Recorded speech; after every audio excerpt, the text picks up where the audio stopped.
My parents considered me a worthless son, and at the first opportunity, kicked me out of the house. So there I was, 19 years old, standing in my dad's garage at 3 in the morning, covered in motor oil and what I can only describe as liquid disappointment. My name's Callum, and let me tell you something about small-town America. It has this way of making you feel both trapped and invisible at the same time. Maple Creek, Vermont, population 2,847. On a good day, when the college kids didn't flee for the weekend, was the kind of place where dreams want to die slowly like old Chevys rusting in backyard graveyards. My parents always said I lived in the garage instead of the real world. Maybe they were right. At least in the garage. It smelled like gasoline and oil, not disappointment. The sharp, smoky aroma of burned leaves that October morning reminded me of everything that would never come back. I was elbow deep in the guts of a 1987 Ford Ranger that had more personality than most people I knew, trying to resurrect what everyone else had written off as scrap metal. See, I had this thing about fixing broken stuff. Cars, lawn mowers, relationships, though I was batting 0 on that last one. My dad used to watch me work with this expression that said he couldn't decide if I was a mechanical genius or just completely nuts.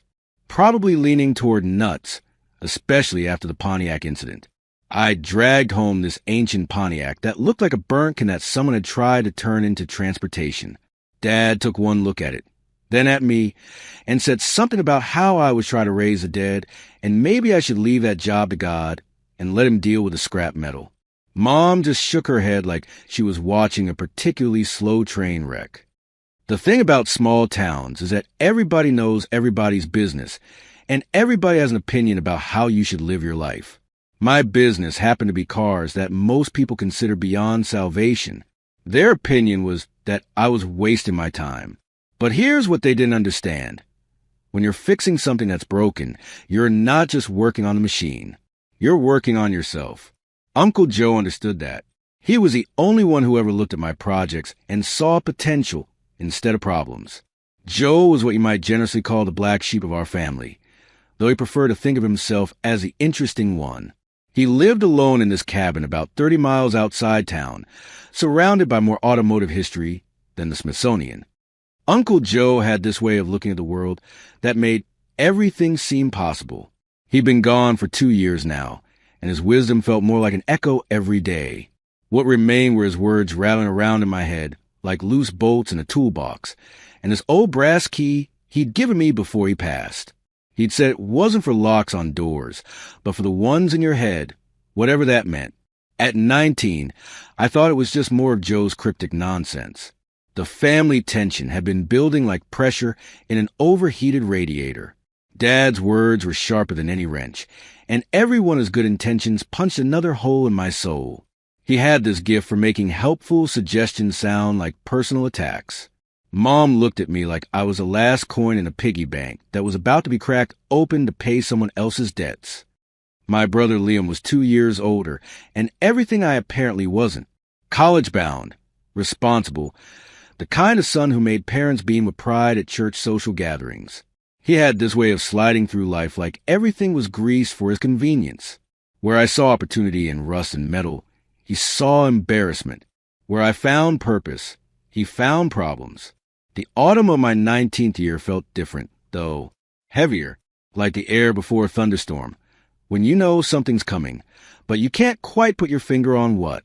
I spent more time in the garage, staying up later, getting up earlier, like I was trying to outrun something that was gaining on me.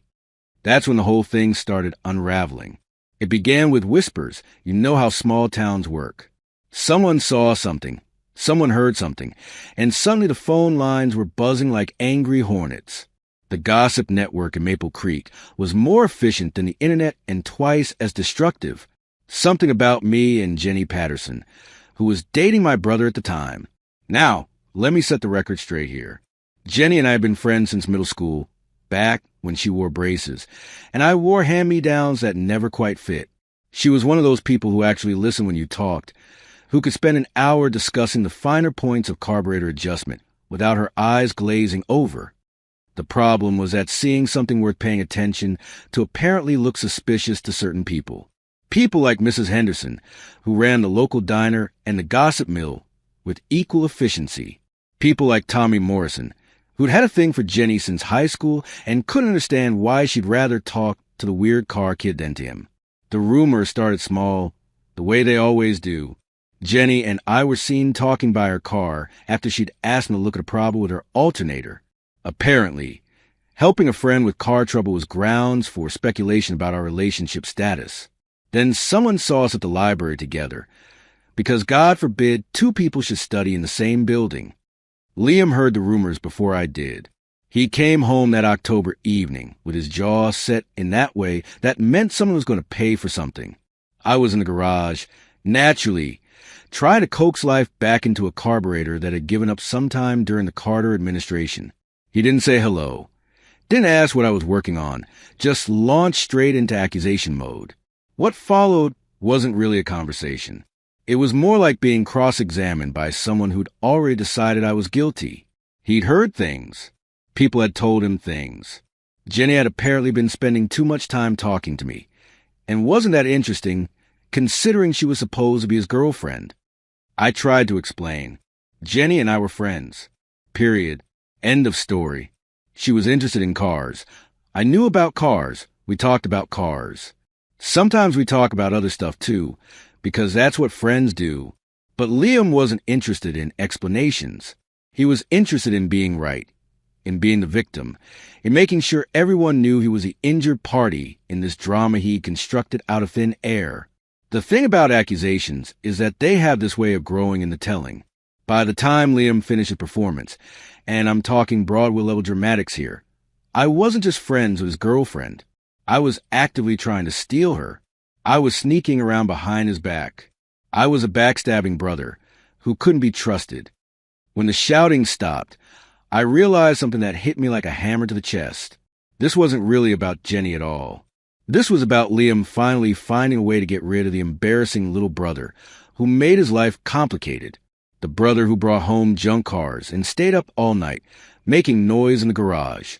The brother who didn't fit the family image he wanted to project. Sometimes the worst betrayal comes from the people you consider closest to you. It doesn't knock politely. It kicks the door down and takes whatever it wants. The next morning, everything went to hell in a handbasket. Dad called a family meeting, which in our house meant everyone sat around a kitchen table while he delivered a verdict he'd already reached. Family meeting, Dad called it, but really, it was just a monologue with background actors pretending they had a script. Mom sat there looking like she'd rather be anywhere else, stirring her coffee in slow circles that never seemed to end. Liam had that satisfied look of someone who just won a game nobody else knew they were playing. Dad had heard Liam's version of events. He'd heard the rumors from town. He'd reached his conclusions. The funny thing about family meetings is that they're not really meetings at all. They're more like sentencing hearings where you don't get a lawyer, and the outcome was decided before you walked in the room. I tried to defend myself, but it was like trying to hold back a flood with a coffee filter. Every word I said seemed to make things worse. Dad's face got redder. Mom's stirring got faster, and Liam just sat there looking like justice was finally being served. The accusations kept coming. I was irresponsible. I was causing problems for family. I was embarrassing them in front of the whole town. And then came the big one, the accusation that really knocked the wind out of me. According to family consensus, I wasn't just chasing my brother's girlfriend. I was also a liar who couldn't be trusted to tell the truth about anything. The years I'd spent working in that garage, trying to build something meaningful, trying to prove I had value, all of that was suddenly evidence of character defects. The worst part wasn't the accusations themselves. It was watching my mother's face as she listened to them. She didn't contradict Dad, didn't question Liam's story, didn't ask for my side of things. She just sat there looking at me like I was a stranger who'd wandered into her kitchen by mistake. Her silence was louder than all of Dad's shouting combined. When Dad finally finished his speech, the kitchen felt heavy with disappointment and something else I couldn't quite name. Finality, maybe, or relief. Like they'd all been waiting for an excuse to have this conversation, and Liam had finally given them one. That's when Dad delivered the knockout punch. I had a choice, he said. I could shape up, fall in line, and stop causing problems with his family. Or I could pack my bags and find somewhere else to live. There was a middle ground, no room for negotiation, no chance to prove my innocence. It was conform or get out. Now, here's something you need to understand about 19-year-old pride. It's stronger than common sense and twice as stubborn. When someone backs you into a corner and demands you choose between your dignity and your security, pride has a way of making the choice for you. I looked around that kitchen table at the faces of people who were supposed to love me unconditionally. Dad's angry determination, Mom's uncomfortable silence, Liam's barely concealed satisfaction. Everything I thought I knew about family, about belonging, about home, was built on a foundation that had just crumbled beneath my feet. I stood there, stunned, too hollow to speak. So I made my choice. I got up from that table, walked to my room, and started packing. Everything I owned fit into a duffel bag and a backpack, which should tell you something about either my material wealth or my priorities. Probably both. As I stuffed clothes and a few tools into bags, I could hear them talking in the kitchen, their voices a low murmur that somehow managed to sound both relieved and regretful. Mom appeared in my doorway as I was zipping up the duffel bag. She didn't speak. She just stood there, arms wrapped around herself, like she was hugging a version of me she could no longer see. For a moment, I thought she might say something, might try to fix what had just broken, but the moment passed. The walk to the front door felt like crossing into a foreign country. Every step took me further away from everything I'd ever known. I could feel them watching me from the kitchen, but nobody followed, nobody tried to stop me. Nobody said they'd made a mistake. Standing on the front porch with my bags, I turned back for one last look. The house looked the same as always.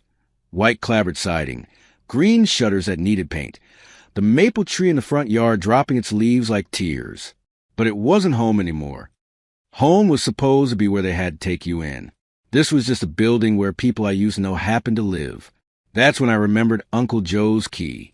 It was still in my jacket pocket, this old brass thing that had felt like a good luck charm when he gave it to me. I didn't know what the key truly meant, but at that moment, it felt heavier than brass. It felt like purpose. Joe had always said it wasn't for locks on doors, but for the ones in your head, that it would open whatever was really important when the time came. The irony wasn't lost on me. The black sheep of the family, the uncle everyone else had written off as a failure, was the only one who'd ever really believed in me. As I walked away from the house where I'd grown up, the October air cut through my jacket like regret. The smell of burning leaves followed me down the street, and I couldn't shake the feeling that I was walking to the smoke of my own past going up in flames. Behind me was Maple Creek, the place where people stopped dreaming and called it growing up. Ahead of me was nothing but questions and the fading hope that Uncle Joe's key might actually unlock something worth finding. This wasn't just getting kicked out of the house. This was getting kicked out of my own life as I'd known it. But I had that key, I had Joe's words, and I had something else that felt almost like hope. Maybe that would be enough. The last thing I saw as I reached the end of our street was my mother's silhouette in the kitchen window. She was still standing there, still wrapped in her own arms, still looking like she had something to say but couldn't find the courage to say it. It was the silence of someone who'd already decided you were a ghost worth ignoring. And there I was, Callum, with a backpack and a duffel bag, an old brass key, and the growing realization that sometimes the worst thing that can happen to you turns out to be the first step toward the best thing that ever will. I was walking into the unknown, leaving behind Maple Creek, the town where my dreams had withered and my heart had been broken. But ahead, somewhere in the darkness, waited another path. A path that began with Uncle Joe's cabin and whatever secrets that old brass key was meant to unlock. The 30-mile drive to Uncle Joe's cabin felt like traveling through a time portal. Each mile took me further away from everything I'd known and deeper into something that felt both foreign and familiar. My beat-up Chevy coughed and wheezed up those winding mountain roads like an old man climbing stairs, but she got me there. That car and I had a lot in common. We were both running on fumes and stubborn determination. The funny thing about inheritance is that sometimes you don't realize what you've been given until you really need it. Uncle Joe had left me this place in his will 2 years ago, along with a note that said I'd know when the time was right to use it. At 19, I thought it was just Joe being mysterious again. Turns out, he'd been planning ahead for a moment exactly like this one. Uncle Joe's cabin sat tucked away in a grove of maples and pines, about as isolated as you could get without needing a search party to find you. The place looked exactly like I remember from childhood visits. Weathered cedar logs, a stone chimney that had seen better decades, and a wraparound porch that sagged in all the right places. It was a kind of place where time had stopped, and where, I swear, the spirit of Uncle Joe still lingered, like he'd just stepped out to collect firewood and would be back any minute. Nobody was expecting me here. Well, nobody except the spiders, who seemed genuinely surprised that their mansion had been occupied without proper notice. The key was exactly where Joe had always kept it, under the third loose board on the porch steps. Some things never change, and Uncle Joe's hiding spots were as reliable as sunrise. Walking into that cabin was like stepping into a museum of mechanical dreams. Every surface was covered with car parts, tools, manuals, and what Joe used to call his research materials. The place smelled like motor oil, old leather, and something indefinable that I can only describe as possibility. It was my inheritance, my refuge, which was ironic since this had always been home to the family's black sheep.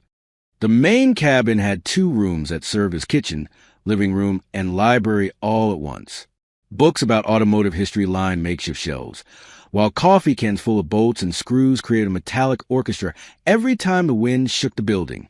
But the real treasure was Joe's workshop, a separate garage building behind the cabin where he'd spent most of his time bringing dead cars back to life. That garage was where the magic happened.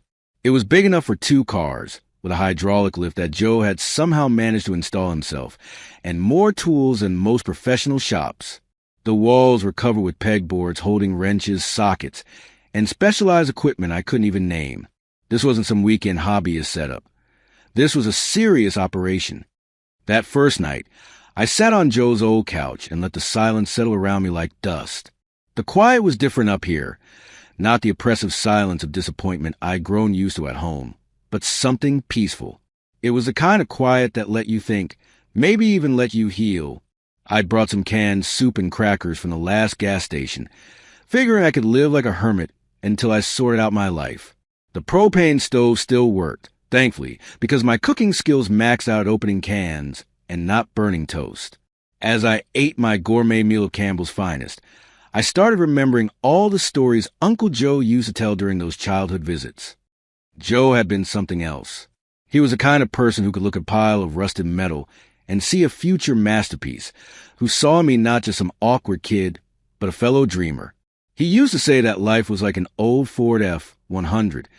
If you don't understand how it works, it'll fall apart on you. But if you give it love and a little magic, it'll outlast you and probably your grandkids too. The man had this gift for making the impossible seem reasonable. He'd tell me about cars he restored single-handedly, about engines that shouldn't have run, but did because he'd asked them nicely. Joe believed in talking to machines like they were living things, and somehow they seemed to listen. But it was his stories about coins that really stuck with me now. Joe used to tell me about these special pennies, minted from mysterious copper, about how real treasures rarely shine bright enough to catch your eye. He'd say the most valuable things often hide in the most unexpected places, usually right under your nose while you're looking for something else entirely. Back then, I'd listen to these stories like they were fairy tales. Now, sitting in his cabin with nowhere else to go, every word echoed in my head like an old engine trying to turn over. Joe used to laugh about these ghost coins that would feed a whole town, but nobody bothered looking for them because they seemed too boring for real treasure hunters. Sometimes, to find yourself, you have to get lost first. Sometimes, to see the stars, you have to be in complete darkness. That was pure Uncle Joe philosophy, and sitting there in his cabin, I was beginning to understand what he meant. I was definitely lost, and it was certainly dark. Maybe the stars were coming next. My first week in the cabin taught me things about independence that no family meeting ever could. I learned that solitude and loneliness are 2 completely different animals. I learned that talking to yourself isn't crazy if you're the only good conversation available. Most importantly, I learned that I was tougher than I'd thought. I started living like Joe had taught me. Don't wait for help. Create it yourself. Every nail I hammered, every squeaky hinge I fixed, every small repair I managed was a tiny victory over despair. The cabin began to feel less like a hideout and more like a workshop for rebuilding my life. It was slow work, but it was my work, and that made all the difference. Joe's garage became my favorite place to think. He left behind tools that were older than me, but still sharp, still reliable. There were project manuals for cars I'd never heard of, sketches of modifications that looked like they came from a mad scientist's notebook, and boxes of parts that seemed to serve no earthly purpose. But it was the mystery that really got to me. Joe had always been secretive about certain things, dropping hints about projects that were bigger than just fixing cars. He'd mention investments, opportunities, things that could change a person's life if they knew where to look. I'd assumed it was just Joe being Joe, always making everything sound more dramatic than it really was. Now, though, living in his space, breathing his air, I started to think maybe those hints had been more than just talk. The cabin felt like it was holding secrets, like every creaky board and shadowy corner was whispering stories about Uncle Joe's real legacy. I wasn't looking for treasure. Exactly. I was looking for answers. What had Joe really been up to all those years? Why had he lived like a hermit when he clearly had the skills to make it anywhere?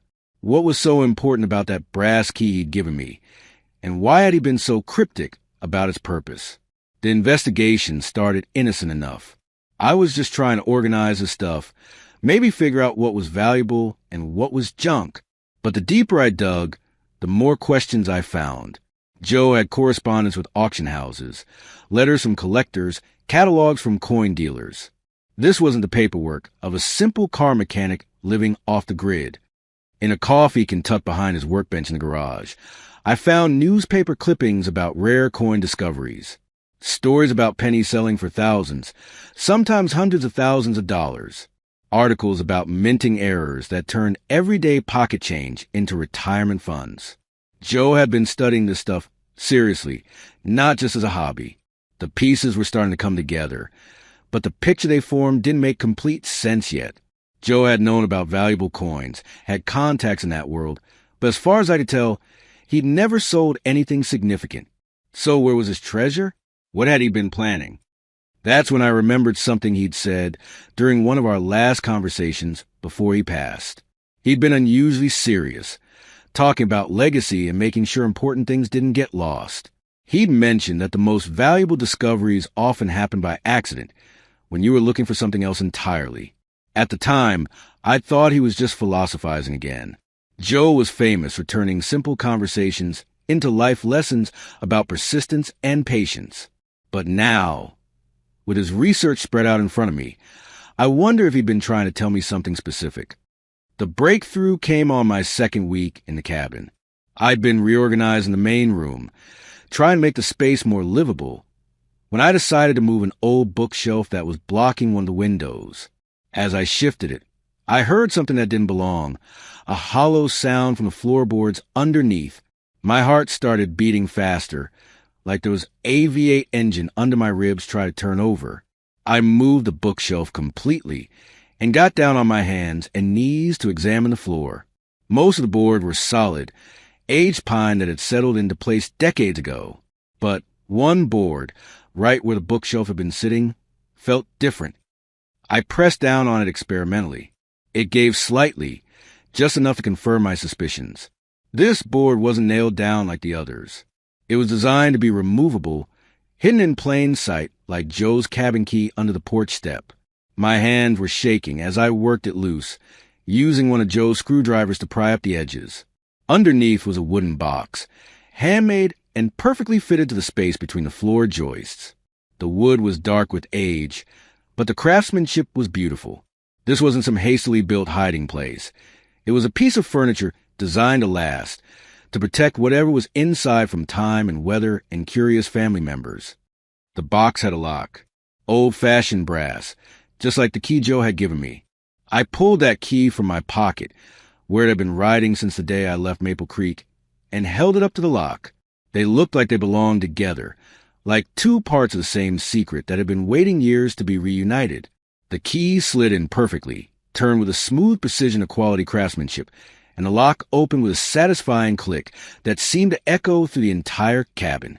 Inside the box, wrapped in oilcloth like a precious artifact, was a single coin. But this wasn't just any coin. Even in the dim light filtering through the cabin windows, I could see that this penny was different, older, darker, but with lettering that was still sharp and clear. I could make out the word Liberty across the top, and below that, the date that would change everything, 1943. This wasn't just a penny. This was a message from the past, a testament from Uncle Joe, and I could feel, in every fiber of my being, that this message was about to change everything. But what exactly did it mean? It was time to find out. I sat there in Uncle Joe's cabin, turning that penny over and over in my hands like it was some kind of puzzle I couldn't solve. At first glance, it looked completely ordinary, just an old, tarnished coin that had seen better decades. Dark copper with that distinctive patina that comes from years of being handled, forgotten, then handled again. Maybe Uncle Joe had just been messing with me one last time, leaving me some sentimental keepsake, instead of anything actually valuable. But then I remembered his words, echoing in my mind like a classic car engine turning over on a cold morning. Real gold doesn't always shine, Callum. Sometimes it hides under layers of dust and forgetting. And suddenly I understood this wasn't just a coin. This was a riddle wrapped in copper and sealed with a promise. The problem was, I didn't know the first thing about coin collecting. To me, a penny was worth exactly 1 cent, whether it was shiny or dull, new or old. But Uncle Joe had collected those newspaper clippings for a reason, and his mysterious contacts in the auction world hadn't been pen pals. There was something special about this particular piece of metal, and I needed to find out what. The nearest town with anything resembling an antique shop was about 40 miles away, a place called Cedar Falls that had maybe 3,000 people and twice as many pickup trucks. It was a kind of town where everybody knew everybody's business, but they were polite enough to pretend they didn't when you walked into their stores looking like you'd been living in the woods for 2 weeks. Edgar's Antiques and Collectibles sat on Main Street between a diner that served coffee strong enough to wake the dead and a hardware store that looked like it hadn't changed inventory since the Eisenhower administration. The shop itself was one of those places that seemed bigger on the inside than the outside, crammed with everything from Depression-era glassware to World War II memorabilia. Mr. Edgar was exactly what you'd expect from someone who spent his life surrounded by other people's cast-offs and forgotten treasures. He looked like he'd been collecting stories along with antiques for about 70 years, with a beard that could hide secrets and eyes that had seen enough to fill several lifetimes. His shop smelled like old books, dust, and mysteries that hadn't been solved yet. Every mile of the drive to Cedar Falls felt like a step into the unknown. My old life was officially over, and I felt like a freshly restored car taking its first trip back on the road, full of hope, but not quite sure if all the parts were going to hold together under pressure. The penny rode in my shirt pocket, right over my heart, like some kind of talisman that might change everything or turn out to be just another disappointment. When I walked into Edgar's shop, the bell above the door announced my arrival with a sound that seemed to echo through decades of similar entrances. Mr. Edgar looked up from whatever he'd been examining behind the counter, probably something that used to belong to someone's great-grandmother and was now waiting for its next chapter. I approached the counter with a kind of nervous energy that comes from not knowing if you're about to look like an idiot or discover something amazing. Mr. Edgar had the patient expression of someone who dealt with countless people bringing in family heirlooms that turned out to be worthless reproductions, mixed with just enough curiosity to suggest he still held out hope for the occasional genuine surprise. I pulled the penny from my pocket and placed it on the counter between us. Mr. Edgar glanced at it, then at me, then back at the coin. His expression didn't change much, but I caught something in his eyes, a flicker of interest that he was trying to keep professional. When Mr. Edgar picked up his magnifying glass, his hand had the slight tremor that comes with age, but his focus was laser-sharp. He examined the penny like a doctor studying X-rays, turning it this way and that under his desk lamp. His breathing got quieter, more focused, and I found myself holding my breath right along with him. Then he ran his finger along the date, and his eyes went wide. Not just interested now, shocked. He set down the magnifying glass and looked at me like I'd just walked in carrying a winning lottery ticket. "Son," he whispered, and his voice had that reverent tone people use in churches or libraries. You're holding a 1943 copper penny. Now, I'll admit, my first thought was that Mr. Edgar had maybe spent too many years breathing antique dust, and his brain had gone a little fuzzy. Copper penny? Mr. Edgar. I said, you know pennies are made of copper. That's like saying wet water or hot fire. But then he chuckled, and it was a kind of laugh that comes right before someone explains why everything you thought you knew was wrong. Yes, he said, but not 1943 pennies. Those were supposed to be made of steel. Wartime metal conservation. They needed the copper for ammunition and equipment. This right here is a mistake. One of maybe 40 that were ever made. 1 in 1,000,000. Maybe 1 in 10 million. The words hit me like a hammer to the chest. I sat down hard in the chair next to his counter, trying to process what he'd just told me. A mistake? 1 of 40? Uncle Joe hadn't left me a sentimental keepsake. He'd left me a golden ticket disguised as pocket change. Mr. Edgar started pulling out reference books, thick volumes with titles like Guide to Error Coins and Rare American Currency. He was flipping through pages with the excitement of someone who just discovered a new species of butterfly. The numbers he was showing me made my head spin. Auction results from similar coins, sales figures that had more zeros than I was comfortable thinking about. We're talking serious money here. Son, he said, and I could tell he was trying to keep his voice steady. These have sold for anywhere from $100,000 to over $1 million, depending on condition and provenance.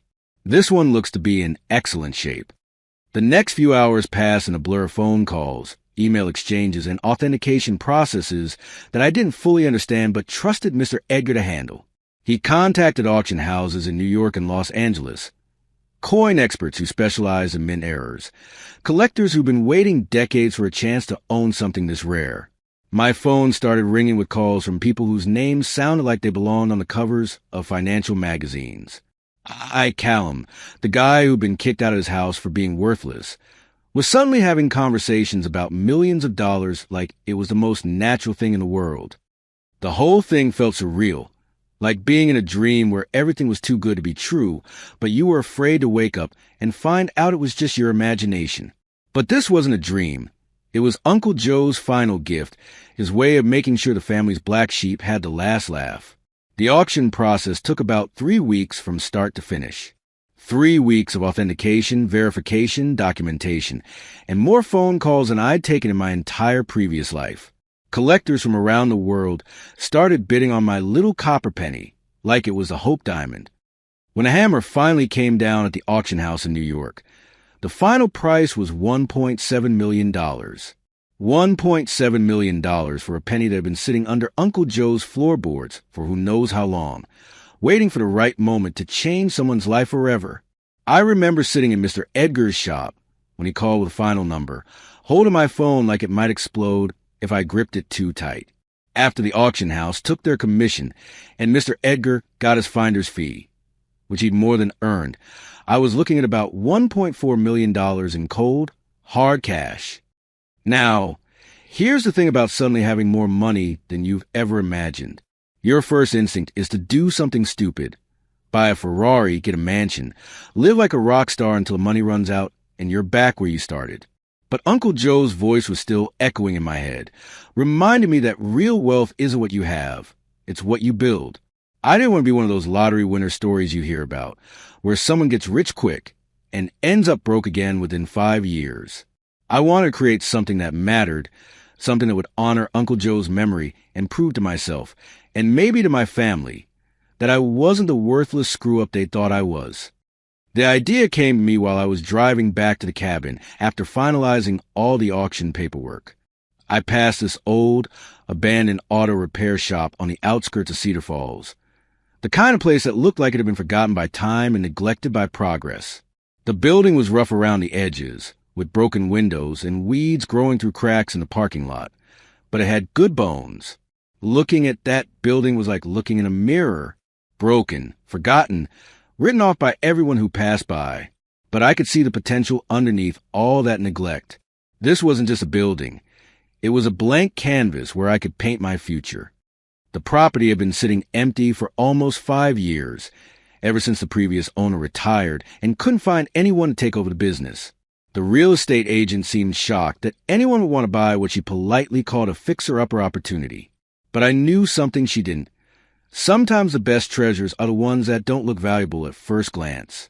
The purchase went through faster than I'd expected, partly because nobody else was interested in a rundown garage in a small town, and partly because cash talks louder than credit checks and loan applications. Within a month of selling Uncle Joe's penny, I owned my first piece of real estate. Standing in front of that building with the keys in my hand, I felt something I hadn't experienced since before the whole family blow-up purpose. This wasn't just about proving my family wrong or getting revenge for being kicked out. This was about building something meaningful, creating a legacy that would last longer than hurt feelings and family drama. I knew exactly what I want to call my shop. The name came to me like a bolt of lightning, perfect and obvious and absolutely right. The Copper Penny Garage, a tribute to the coin that had made it all possible, and a reminder that the most valuable things in life often come disguised as ordinary copper. The renovation work started immediately. I hired local contractors, bought equipment from suppliers who couldn't believe someone was actually investing in a new business in Cedar Falls, and threw myself into the project with the kind of obsessive energy that used to worry my parents. The difference was, this time I was building something that belonged to me. Every nail I hammered, every wall I painted, every piece of equipment I installed was a step toward a future I was creating with my own hands. The work was hard, dirty, and exhausting, but it was also the most satisfying thing I'd ever done. I was taking Uncle Joe's gift and turning it into something that would help other people bring their own broken dreams back to life. As the garage started taking shape, I began to understand what Uncle Joe had really left me. It wasn't just money, it was opportunity. The chance to become the person I was supposed to be, free from other people's expectations and limitations. The chance to prove that sometimes the most worthless-looking things turn out to be the most valuable. The sign went up on a crisp October morning, exactly 1 year after I'd been kicked out of my family's house. The Copper Penny Garage, painted in classic automotive fonts with a small image of a 1943 penny in the corner. It wasn't just a business name. It was a statement of purpose, a promise to the world that I would help restore things that other people had given up on. With hundreds of thousands still in the bank, but a clear plan in my head, I stood in front of my new garage and felt something I'd never experienced before, complete confidence in my own future. The Copper Penny Garage wasn't just a name. It was a promise that I would bring back to life not only old automobiles, but also myself. 6 months after opening the Copper Penny Garage, I finally understood what Uncle Joe meant when he talked about finding your calling. The work didn't feel like work anymore. It felt like breathing, like something my hands were born to do. That old building had transformed from forgotten relic into the heart of my new existence. And every morning when I unlocked those doors, I felt like I was stepping into the life I was always supposed to live. My first restoration project set the tone for everything that followed. A 1957 Chevy Bel Air rolled into my shop on the back of a flatbed truck, looking like she'd been through a war and lost badly. Her engine sounded like a choir singing off-key, but to my ears, it was the sweetest melody I'd ever heard. I talked to that car like she was a living creature, promising her a second chance at life. Beautiful, I'd whisper while working under her hood. We're cut from the same cloth, you and me. Both of us got written off, but both of us deserve another shot at glory. Word spread through Cedar Falls faster than gossip at a church social.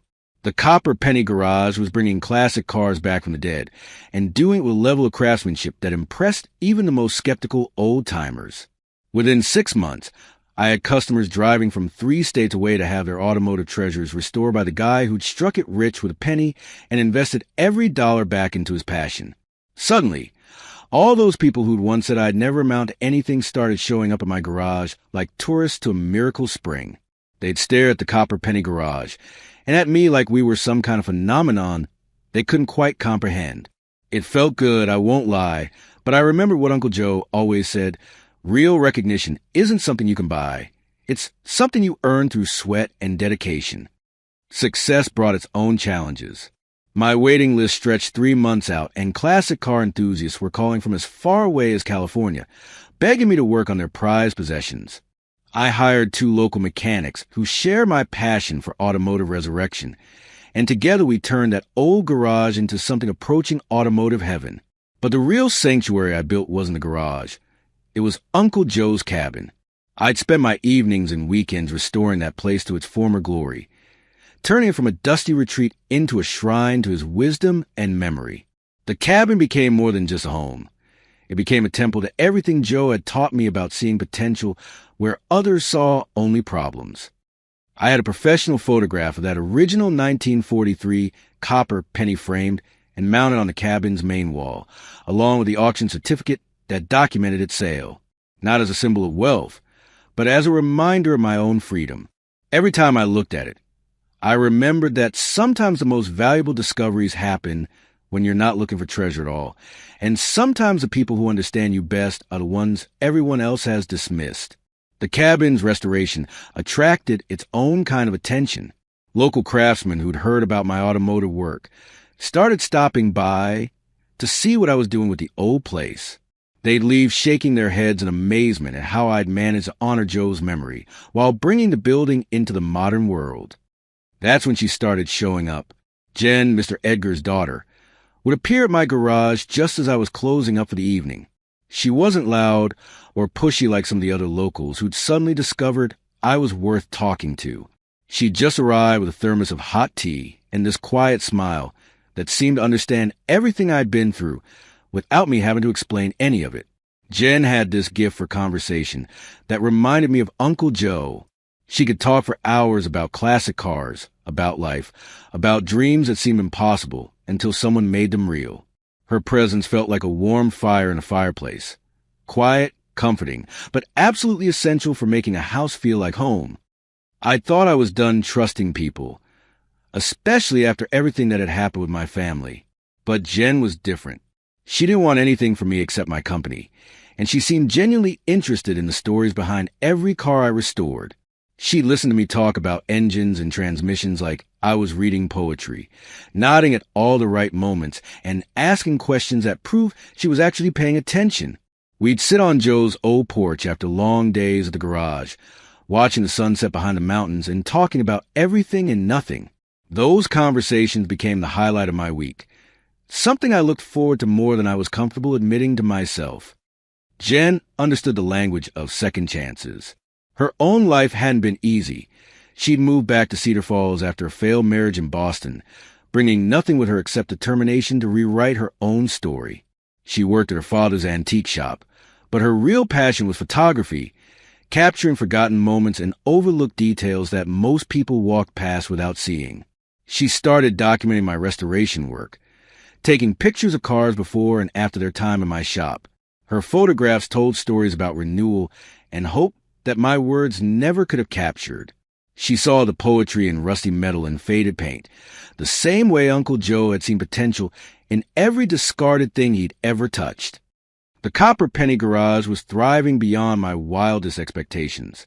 My bank account was healthy, my reputation was solid, and my waiting list proved that people valued what I could do with their automotive dreams.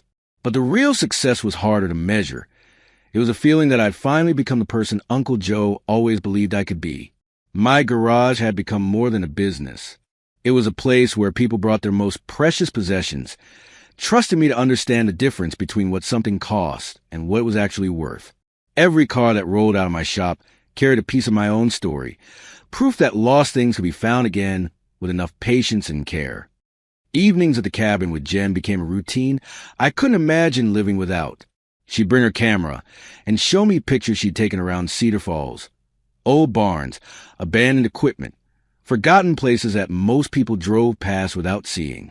Her eye for hidden beauty reminded me of Uncle Joe's gift for seeing potential, and her quiet confidence reminded me that not everyone in the world was waiting to betray you.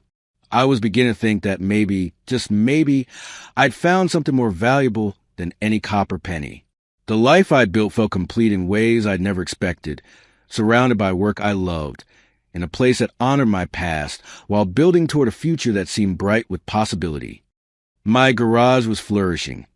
Uncle Joe's cabin had been reborn as a sanctuary, and Jen was becoming a part of my world in ways that felt natural and right. The life I'd created was beautiful. But as Uncle Joe used to say, the past always has a habit of knocking on your door just when you least expect it. And one crisp autumn morning, exactly 2 years after I'd been kicked out of my family's house, it knocked. I hadn't thought about Maple Creek in months. The memories of my parents, of Liam, of that whole toxic mess, had faded like smoke from an old exhaust pipe.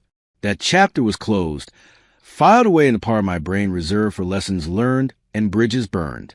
I'd mastered the art of living without their approval, and honestly, my life had become infinitely better for it.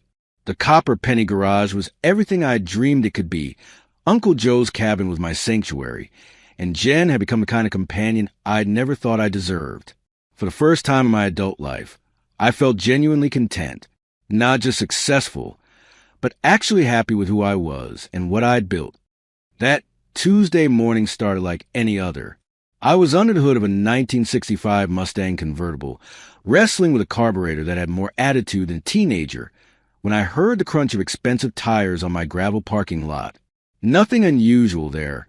I'd restored cars for wealthy collectors before, people who drove luxury vehicles and paid premium prices for quality work. But when I rolled out from under that Mustang and saw the black BMW sedan idling outside my shop, my heart did something unpleasant in my chest. I recognized that car. More importantly, I recognized the people climbing out of it. The past I'd been running from for 2 years was standing in my parking lot, looking completely out of place against the backdrop of my new life. Liam emerged first, wearing a suit that probably cost more than most people's monthly rent, with that practiced smile he perfected for church socials and family gatherings. Behind him came my parents, dressed like they were attending a business meeting rather than visiting their estranged son. Liam approached with his arms spread wide, like we were old friends meeting after a pleasant separation, instead of brothers who hadn't spoken since he'd orchestrated my exile. "Callum, brother, how are you? We've missed you so much." The words came out smooth as oil, but I could see the calculation behind his eyes, the careful performance of someone who'd rehearsed this moment. He launched into some carefully prepared speech about family bonds and misunderstandings, about how time had given everyone perspective on what had really happened. I stood there listening to him perform, thinking that some things never change. Liam was still an excellent actor, but this time I was writing the script, not him. My parents hung back initially, like supporting players waiting for their cue. When they finally approached, they moved with the uncomfortable shuffle of people who'd suddenly remembered an old debt they'd hoped everyone had forgotten. Mom looked at me with eyes that seemed smaller than I remembered, while Dad cleared his throat like he was preparing to deliver a sermon to a congregation that had already heard all his best material. "We wanted what was best for you, son," Mom whispered, her voice carrying the weight of 2 years' worth of second thoughts. "We made mistakes," Dad added. "Back then we were blinded by circumstances." I watched them perform their rehearsed remorse, and I realized something profound. They weren't sorry for what they'd done. They were embarrassed by what they'd lost. The difference was everything. The whole scene felt like watching a play I'd already seen, where all the actors had forgotten. They were supposed to convince the audience they meant what they were saying. Liam kept talking about how successful I'd become, how proud they all were, how much they'd learned about family loyalty. Mom mentioned hearing about my business from people in town, about how everyone was talking about Callum who'd made something of himself after all. It was fascinating, in a clinical sort of way, watching them try to rewrite history. Suddenly, I wasn't the worthless son who'd been kicked out for causing problems. I was the prodigal who'd gone out into the world and proven his worth. The narrative had shifted because the numbers in my bank account had changed, not because they developed any deeper understanding of who I actually was. The moment that crystallized everything came when Mom stepped forward with her arms outstretched, ready to embrace the son she'd watched walk away 2 years earlier. I didn't push her away or make a scene. I simply took one small step backward, slowly and deliberately, so that her arms hung empty in the air between us. The pain that flashed across her face was real, but it wasn't my pain anymore. It belonged to her, a consequence of choices she'd made when it mattered most. I'd spent too much time learning to be happy to hand that responsibility back to people who'd proven they couldn't handle it. "I wish you all the best," I said, keeping my voice calm and level. My life is here now, and I'm happy. I don't hold any grudges. That's too much weight to carry around. But I'm not the same Callum you used to know, and I'm not coming back to be him again. The silence that follows is a kind that fills up space like water, heavy and complete. Liam's practiced smile finally cracked around the edges. Dad opened his mouth to say something, then apparently thought better of it. Mom just stood there, her arms still half raised, like she was hugging a ghost. Indifference, I realized, wasn't cold, it was clean. It meant I'd finally let go. I turned around and walked back to my Mustang, sliding under the hood to continue the work that actually mattered. Behind me, I could hear them talking in low, urgent voices, probably trying to figure out what had gone wrong with their carefully planned reconciliation. But their conversation felt like background noise from a television in another room, present but irrelevant. When I finally emerged from under that car an hour later, they were gone. The BMW had disappeared back down the road toward whatever life they'd built in my absence, leaving only tire tracks and gravel as evidence they'd ever been there at all. I looked around my garage, at the classic cars in various stages of restoration, at the tools that felt like extensions of my own hands, at the business I'd built from nothing but determination and Uncle Joe's wisdom. This was my family now. These machines, this workshop, Jen's quiet presence in the evenings, and the memory of a man who believed in me when nobody else would. That evening, I sat on Uncle Joe's porch with Jen, watching the sun disappear behind the mountains while I told her about my unexpected visitors. She listened without judgment, asking thoughtful questions and offering insights that reminded me why her presence had become so essential to my happiness. You know what's funny? I said as we watched the last light fade from the sky. I spent so much time being angry at them for not seeing who I really was. But today I realize they still don't see me. The difference is, I don't need them to anymore. Later that night, alone in the cabin, I picked up Uncle Joe's old brass key from where it sat on my desk. It didn't open locks anymore, but it had opened something far more valuable. The path to becoming the person I was always supposed to be. The path to genuine happiness, to meaningful work, to my own copper penny garage. Betrayal hadn't broken me after all. Instead, it had forged me into something new, like that rare 1943 copper penny, one of a kind, valuable not because of what it was made from, but because of its unique history and the story it told. The people who tried to diminish me were gone, probably driving back to Maple Creek with the uncomfortable knowledge that their son had become someone they didn't recognize and couldn't control. But that was their problem now, not mine. I was Callum, owner of the Copper Penny Garage, keeper of Uncle Joe's wisdom, and builder of a life that belonged entirely to me. The brass key had unlocked more than just a hidden box. It had unlocked my future. And that future was worth more than all the family approval in the world. Turns out, the rarest kind of treasure isn't gold or copper. It's peace. The kind you forge yourself after the world's done trying to bury you. That old brass key had taught me something Uncle Joe knew all along. Freedom isn't about what you unlock. It's about finally understanding you were never really trapped.